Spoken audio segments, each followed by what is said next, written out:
of a story as to how I got here.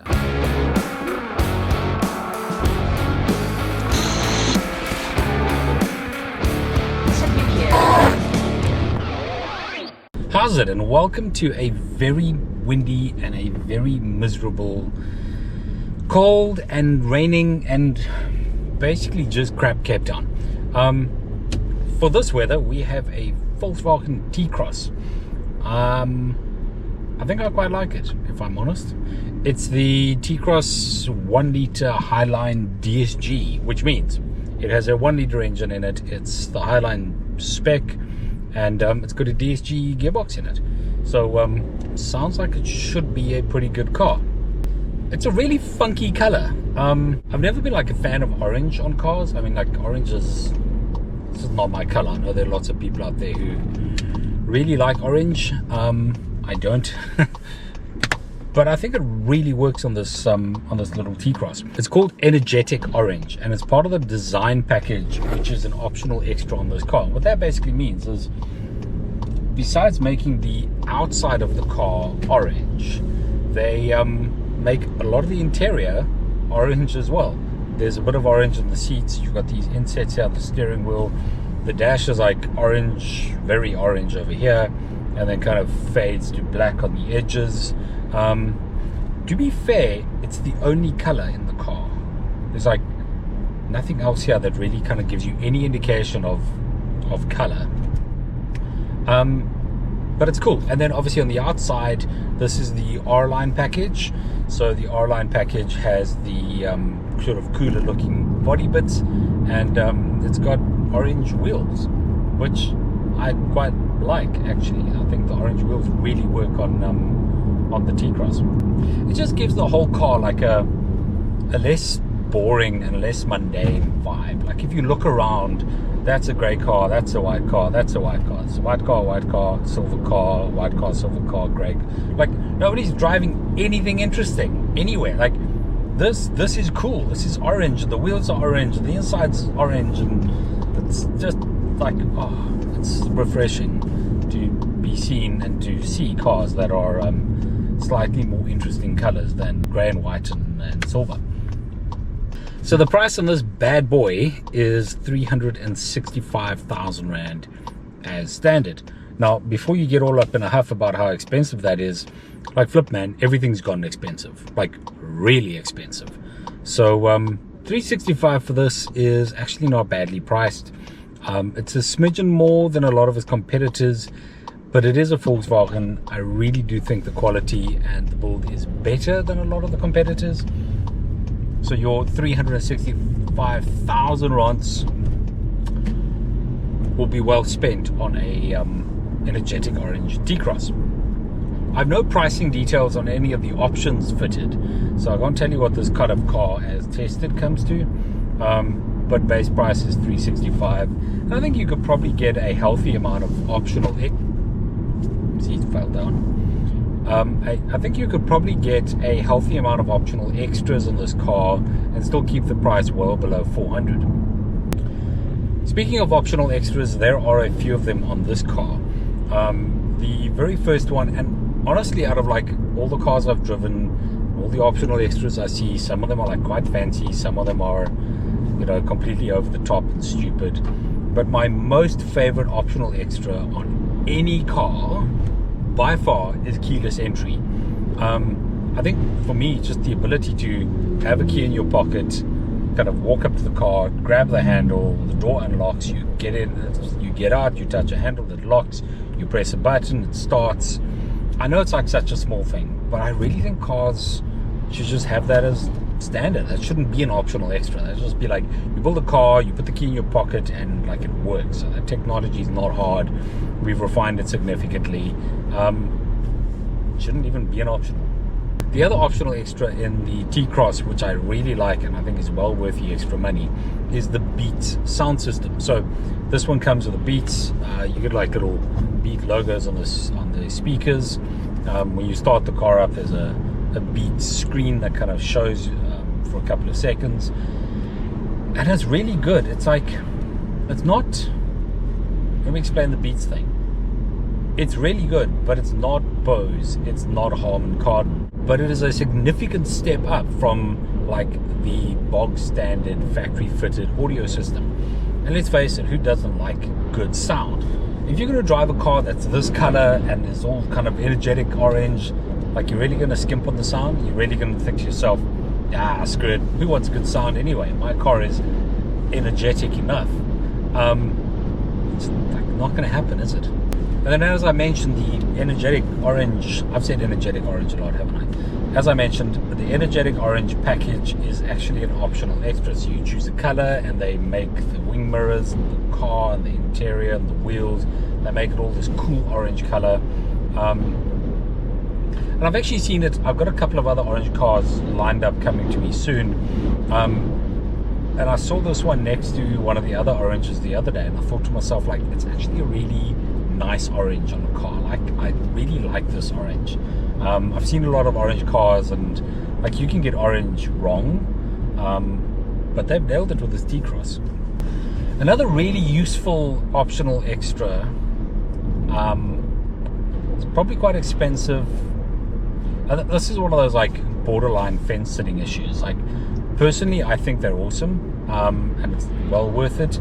A lot of other people would like disagree with me and think it's a complete waste of money. But the whole kind of park assist feature stuff, you know, kick it into reverse, the screen comes up, it shows you the reverse angle camera, it beeps at you if you get near anything. When you lock the car, the mirrors fold in. There's like a whole bunch of cool stuff there. I know it's expensive, and I know it adds to the price of the car, but at the same time, it's like, it's really nice to be able to hit reverse, see what's behind you. You have an idea of how close you are to things. There's like beep, beep, beep, beep, beep, beep, beep, beep. I think if you got the extra cash to burn, and like, you really want to get the most out of your T-Cross, those are the kind of optional extras that you really want to be considering. And then probably the most expensive optional extra, which again in my books would just be like a complete non-negotiable, is the whole infotainment system. So I'll walk you through that quickly. There's this 8-inch touch screen over here. This touch screen is really good. None of that like touch and wait for business going on. Not on this car. You touch it, it happens. It's like ding pong, off you go. It's got the active info in front of you, so like the entire dash here is digital. You can press a whole bunch of, there's a view button over here. If you press that, it changes the view, and you get like rev counters and a speedometer. Press it again, that gives you information and like a little picture of your T-Cross. It'd be cool if that picture was orange. But you can basically configure this to kind of suit your needs and like what you want to see. Like, I'm not really interested in like a rev counter telling me what my revs are, taking up, you know, like 33% of the screen in the corner there. It's like, it's overkill. Speedometer, I just need a figure. At the bottom right now I have a figure. It says I'm doing 56 kilometers in a 90 zone, because the guy in the Polo in front of me just is not going anywhere slowly. And in addition to that, it comes with Android Auto and Apple CarPlay, which is really good. This one particularly has a charging mat in the center here, so you can either do the Bluetooth thing and pop your phone on the charging mat. It just does audio, phone calls, and the usual business. Or you can take a little USB cable, jack your USB cable into that, and then CarPlay pops up. CarPlay obviously gives you access to maps and a whole bunch of apps. CarPlay's, from an Apple point of view, CarPlay's come quite a way down the road. I don't think it's fantastic yet. I think it's okay. It's pretty useful from some aspects. So like, I prefer Google Maps on my phone to like any other mapping system, and I've tried different mapping systems in different cars. So while the nav system built into the T-Cross is pretty good, it's not Google Maps good. So that's where Apple CarPlay comes in really useful. Clap, and you are on Google Maps, and you don't have to like fidget with your phone while you're trying to input data. This screen is mounted quite high up on the dash as well, which I think is pretty awesome, because your kind of view from the road down to the screen over here, giving you all your information, and from there to here is you're not kind of looking down here at stuff the whole time, although aircon's down there, but we'll get to that in a second. So the placement of the screen is really good. The CarPlay makes it really functional, because you can access your apps, your Spotify, your Audible, your Google Apps, you can get into messages. The whole reading your messages thing is dumb, but it's there. And I think it just makes a really cool addition. Like, we're all glued to our phones, and we all use our phones all the time. If you've got the Beat system in here, you want to be able to hook up to your audio properly. You're not putting no CD player, so you have to connect it to your phone. So get the CarPlay, spend the extra money, like, make it nice. Okay, let's talk about the actual car from a the car perspective a little bit. This is a 1-liter engine. It produces 85 kilowatts, which is quite a lot from a small engine. 1 liters, 3 cylinders, and it does pretty well. It produces, as I said, 85 kilowatts and 200 newton meters of torque. So this is by no means a performance car. It is a good sort of town car. It's okay on the open road. You can get 120, 130 quite comfortably and keep it there. A little bit of road noise that comes in at those speeds. The economy is pretty good. Since I filled up yesterday, been doing mostly short distance town driving. I've been averaging 8.5 liters per 100. Before that, the first tank that I got on the car, I had a lot more sort of longer drives where you're driving at 80, 100, 120, and there I got it down to like just above like 7.1, 7.2 liters per 100. So you can get the economy down if you want to. I think the problem is, like, with a small engine, if you do any kind of inclines and you want to do any kind of speed, you actually have to push the engine quite hard, and that screws up your economy figures. Economy, though, rated economy is 4.9 liters per 100. No, never going to happen. I'm sure there are some people who drive like grandpa who can do that. Those people are not me. It has a 7-speed DSG gearbox, and anybody who's ever watched any of my VW videos will know that I am a massive fan of the DSG gearbox. It's just, that's good. It's really good. Problem solved. Let's move on. 40-liter tank in this car, so it's a little bit on the small side, but if you get good economy on like the long road, you'll be absolutely okay. Look, it is raining here. Holy cow.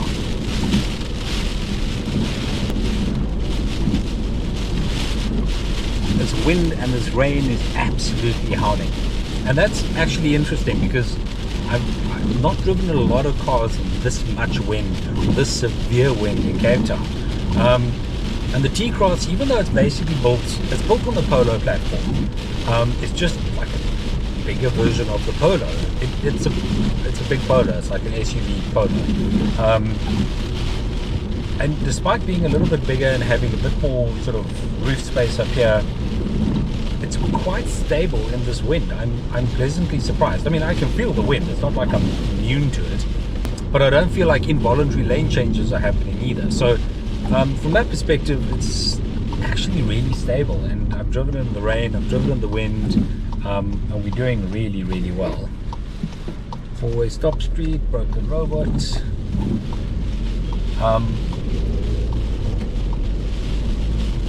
So suitably impressed in how well it's handled the weather. Some of the more standard VW features are multifunctional steering wheel. This layout is pretty standard around the entire range. You've got the flappy paddles at the back because you've got the DSG gearbox. Build quality is really good. The only place where the build quality is like a little bit lacking is the orange insets. They just feel like really cheap, brittle plastic. But you know, like, it's not bad. It's not. We're not buying a £1 million car here. And these insets, I imagine, would have to be easy to replace and swap and put in, depending on the color package that the client has chosen. Down at the bottom here, you've got the auto start stop system, which is annoying as hell, and you've got dual climate control, which works really well.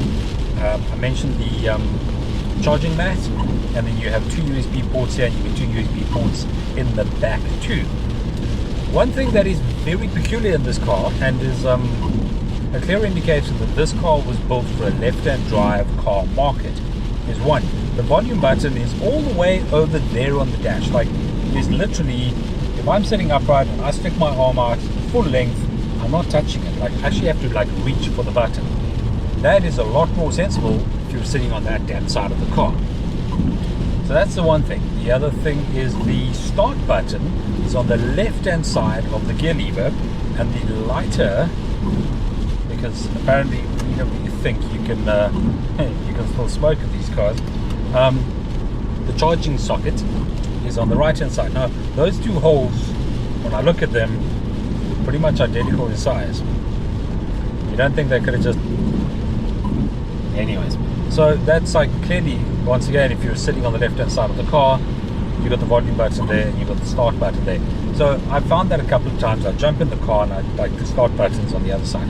Look, you get used to it after like driving it for 3 days, but it's just like, it's weird, right? And then the other rather strange thing is the key. So it's a pretty stock standard VW key, right? Like nothing special happening there. But because we have the start button down there, we have no sort of key ignition insert on the right here. But we have a key. You know how many times I've tried to shove this key into a non-existent ignition. The rest of the car is pretty box standard. You've got 377 liters of boot space. It's more than a Polo, but like the car is bigger than a Polo, so like what do you expect? Seats fall down like an 80-20 split, more like a 60-40, 70-30 split, like one seat, two seats, that thing, you get it. Pretty standard stuff. You got all your lights up here, you got front and back electric windows, all four, electronic mirror adjustments. One thing I will say about this T-Cross is, from a design perspective, there's some really interesting design cues, like lots of sharp angles. Like all the vents have like little sharp angles, the door handles have like sharper angles. This whole inset here has like, just like, it's not round and curved like of that era of car design.